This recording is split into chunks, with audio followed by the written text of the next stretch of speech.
Hello, welcome to another video diary of mine. Today is an interesting one. This episode is going to be an interesting one because it's going to sound very similar to previous episodes where I've spoken about how I've been able to get into the process of writing and how I've kind of gone to where I am now with my writing, with my creative process. It's an interesting one. We're in a good place. I'm in a good place mentally, I should be more specific, in that by doing these videos, I've been able to discuss and share with you my own process, my own thinking, my own method of madness, to kind of show you and outlay to you how things are actually done, rather than keeping it all a mystery and you just hear about some guy who's just written a book and now it's out there and everyone's loving it. No, I like to kind of show some backstory to it, because what it does is it kind of draws yourself, the audience, into the formalities, the technicalities, with the goal to actually show appreciation to the art. When you see how long and arduous the process is, you tend to just appreciate the finished product a little bit more. I get it, you want to be I know some people like to be somewhat magical with their process. They like to just keep the mystery behind it, which is great. It has its place, and I have decided to be mysterious with it a little bit, but I'm not actually explaining everything. If you notice, I haven't given you everything, but just to give yourself, the audience, just a little bit of a taste as to how things are done. Sometimes, when you see the behind the scenes videos, clips, actor interviews, kind of showing you, sometimes when back in the day we used to have things like DVDs, and within the DVDs you'd see like extras, like some interviews and some behind the scenes, and you kind of see the magic behind the magic. You tend to see people working behind, on the screens, kind of creating all the special effects and all the strings that are pulled. So this is kind of my own way of doing that to you, by actually just talking to you directly through a screen and explaining things to you like that. So yeah, if you're here with me this far, clearly you've enjoyed the previous videos. This might be your first time hearing and seeing of me, but in any case, I'm happy and grateful that you're here, and I thank you. So today's episode, we're going to talk about establishing the plot of the story. Now, what do I mean by that? How do you get from point A to point B to point C? The beginning, middle, and end. How do you actually do that? How do you establish the plot? My way of thinking, I don't like to compare myself with other people because that's just a waste of time. But my way of thinking is very different, very unique, and I'm just going to share with you just a little bit of how I like to think. But before we get into that, I'm going to remind you once again to check out www.blaquefalcon.co.uk. So that's Blaque spelled with BLAQUE, falcon.co.uk. I'm going to leave a link in the description below anyway. This is my own online store where I sell t-shirts, hoodies, sweatshirts, jogging bottoms, and you can even get a full set of a tracksuit as well for you to enjoy. And of course, if you don't like it, if it doesn't fit, you can always, of course, return it. We do have a very, very simple and straightforward returns policy too. So please do check out the website. I'm sure you'll love it. I'm sure there's something there for you. Everything there is all unisex. So yeah, go get it. We have the most comfortable t-shirts that you'll ever see, ever in the history of mankind. Obviously not, but they are incredibly comfortable, very soft, very they're made with an enzyme fabric. It's made with some with the majority of it is cotton, 90%, and the rest of it is made with completely forgotten what I was going to say, elastane, which means it's stretchy as well. So the t-shirts, for example, that we've currently got on there are all slim fit. So, you know, if you're a gym bro and you kind of like to show off your muscles a little bit after a workout, or you can wear it during a workout if you want to, it's totally up to you. But if you kind of like showing off your a figure, those t-shirts will be perfect for you. Or if you just like slim fit t-shirts, perfect for you. Or I have had guys who are medium size tend to get a size up because they kind of like the extra comfort that it also gives them too, which is really good for your skin. So go out and get that. Ironically, I'm actually not wearing it today. I'm wearing a plain white t-shirt that I got from the supermarket years ago. Which interestingly enough is actually the direction that I'm looking to take for the next line of t-shirts, which should be coming out soon as well. But anyway, I don't want to talk too much about that because that will give the whole game away. So yes, check out www.blaquefalcon.co.uk. We have everything you need there. And of course, the whole point of these videos, Drax, Drax, my book by myself, Ikenna. Go over to Amazon and you can go purchase that too. It's a crime thriller. It's very well reviewed so far. So go out and get your copy from Amazon right now. And of course, there will be a link there is a link on the description for your own copy of that too. Available in paperback and ebook. So if you've got a Kindle, you can also have that. Or if you like things in PDF, so you can kind of just be scrolling through it. Yeah, that is also available to you. But for one, I prefer the paperback because you obviously get to see the book artwork, and I kind of like reading things in paper. That's just me. I'm old school like that. All right, so let's get to the main crux of this then. So enough of the formalities and the sales plugs. Okay, so establishing the plot of the story. I'm going to take it back a little bit as to why I actually love writing. How I found, or rather why I find writing so enjoyable and fun to me. Writing is very, very fun. It's a very cathartic process, a lot like making these videos to you.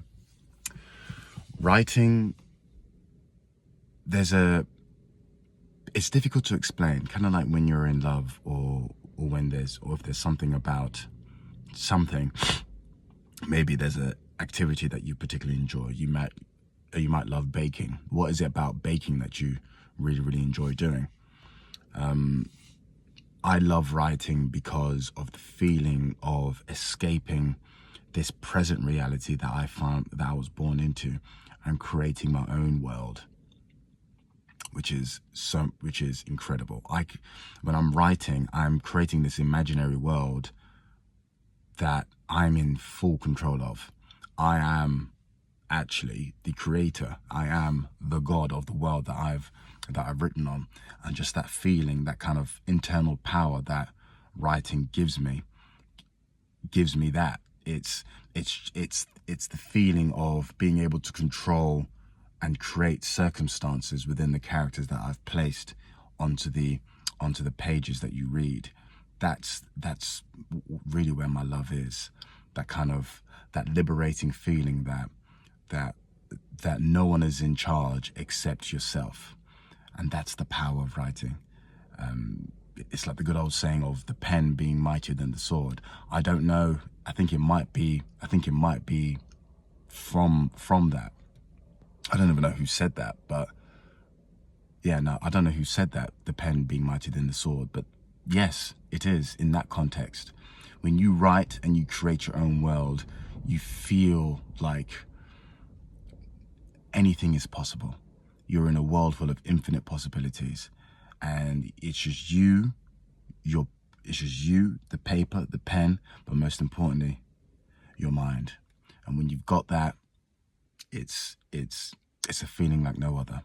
So that is my love of writing. Writing to me it's always been something that I've always loved. I've always enjoyed putting words to paper out of my own creative mind and just making it come to life. Over the years, when I became an adult, eventually, I also learned that the importance of a process, of having a program, of having a step-by-step structure, as rigid and sometimes as boring as it can be, how that can be, how that can actually help in creating things for yourself, in making things work for you. So having a plan, having a purpose, being organized, that does play a role. So that is my love of writing. The importance of having a good plot is critical. I'll say that again. The importance of having a good plot is critical. Well, what is a good plot? A good plot to me, is something that is engaging, something that the audience, yourself, myself, can identify with, and immediately when you're embraced with that plot, with that motivation for the main characters, or rather the protagonist, when you identify yourself within that sub-realm of the motivation behind the characters' behaviors, then at that point, that's when you're drawn into it, because you are now immersed yourself inside that protagonist's shoes. You are seeing the world through their eyes, or rather my eyes, my mind, because I've created it for you. But what makes the plot so engaging is the fact that you've seen the backstory. You've seen who this, you have a good, clear understanding about who this person is, who they are, what they do, what their insecurities are, if they are told to you. And you are now understanding, well, through their insecurities, you actually identify yourself within the main character. Because of course, everyone's got an insecurity, everyone's got something. So you understand it. And I'd say, well, not I think, what I know is, the good thing about Drax, the good thing with both of my stories actually, is that I've created characters that are very, very believable. They're very believable because they're actually all based on people who I've known previously before in my past, interestingly enough. So everyone knows a Luke, everyone knows a Jacob, everyone's probably met a Frank Walker. Of course, if you don't know who these people are, go out and get the book. There's a link for you to get it so you can understand who exactly I'm talking about. But essentially, that's what makes a good plot. You see yourself within the plot. Is it engaging? What's the pace of the story? What's the tone of the story? My story, Drax, is very much, the first book at least, is very fast paced. It's witty. It's got like a bit of dark humor to it. But there's very much a mysterious, thriller-like feeling throughout the whole story. You're trying to figure, as you're reading, you're trying to figure out who is behind all of these events that's actually happening. What is actually happening? Oh, what's going to happen at the end? And then when all is revealed, you're like, aha. So that's also goes back to my love of writing. I love that feeling of being in another world and just escaping this world and kind of getting into another world. That's an incredible feeling. And being able to put that onto paper and to create that for you all to read and enjoy has been an absolute joy. And I'm eternally grateful for everyone who's read and left good reviews so far. So lazy writing is very common now. Well, from my point of view, what's actually happened, particularly within the TV shows, is because there's been, this is such an open-ended thing, but lazy writing to me is, in my opinion, is fairly common. I think what's happened is there's a lot of, because there's been such a churn out of entertainment that's been coming through to us particularly from the early 2010s up till now in 2024 at the time of this recording. There's been a lot of TV shows, a lot of good TV shows, a few that aren't that great. And there seems to be more of an emphasis on just turning out more seasons of a particular show so that the audiences spend more time watching the TV shows, and as a result, the plot lines tend to get threaded and it gets saturated. That's the right word. It gets saturated to a point where season 5, or rather season 8, isn't as rich or as engaging as season 1, 2, maybe even 3. The best TV shows tend to always last up to about 3-4 seasons, and then it comes to a conclusion. Now, I'm saying that not as a working writer in Hollywood. I'm saying that as a fan, as a TV show, crime thriller fan. That's the perspective that I'm saying all of that in. So lazy writing to me, the one bugbear I have with a lot of films, well, books even, are plot holes. I do everything I can in my power to avoid having a plot hole. No plot holes. If you have a plot hole, my goodness, that really, really bugs me a lot. You even see plot holes in major studio projects as well, which is such a shame to see and witness. But overall, yeah, that to me is lazy writing. When you have plot holes and things don't make sense and characters don't get developed, it's as if it's been rushed. You've got all these pieces and different people have been trying to kind of plug them all together, and it just doesn't work. And you see it in movies and in books as well. Even in books, yes, it's as if sometimes I read a book and I'm just trying to wonder, did the writer actually write this, or did the writer's initial vision get scrapped in lieu of trying to draw more sales? Anyway, that's a radical view, but that is my view. Which then leads me to my final point in perfectionism. I do find myself to be quite a perfectionist. Now, this comes in a little bit of a two-ended attack, because perfectionism has its place.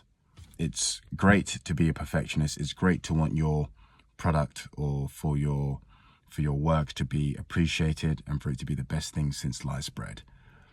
I'm currently working on streamlining it, in which I churn out work a lot more quicker and much more efficiently without harming the quality of the end product.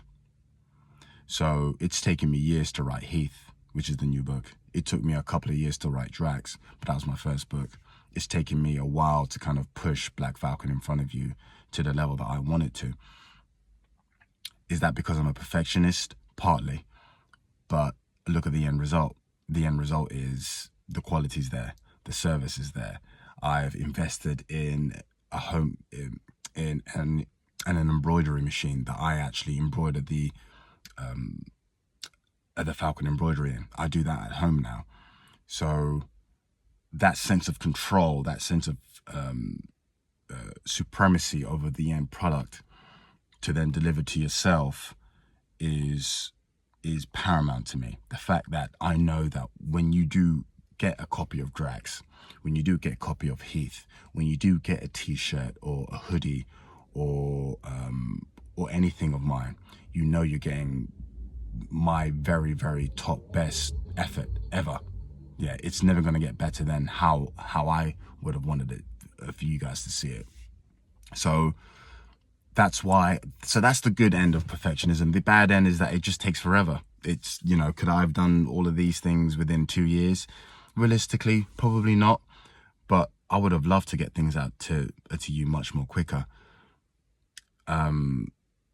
But the reality is, with everything else that's going on in life, it's, the time's going to pass anyway. And that's how I see it. No matter how long it takes for me to create one thing, as long as it's correct, as long as it's right, then it gets out to you. The chronic negative side of all of this is when projects or when products never get out to you. That's something that won't happen in my case, of course, because the whole point of making these things is for people to embrace, to enjoy, and to, I don't want to use the word consume, but you know what I mean, to have and to purchase for themselves. I like the fact that I take pride in the fact that my products take a while to develop, to create, but I do have, and it's a great feeling and it's wonderful. So I am proud of that. Okay, guys, thank you for your time again. Once again, www.blaquefalcon.co.uk. You can get yourself a proper good t-shirt, upgrade your wardrobe. You can sort yourself out. There's a few discounts as well. I don't know at the time of this recording if there's a discount that's available, but I tend to do automatic discounts. So if you do qualify for that, you'll find out at checkout. Everything's all free shipping. If you're from the UK, that is.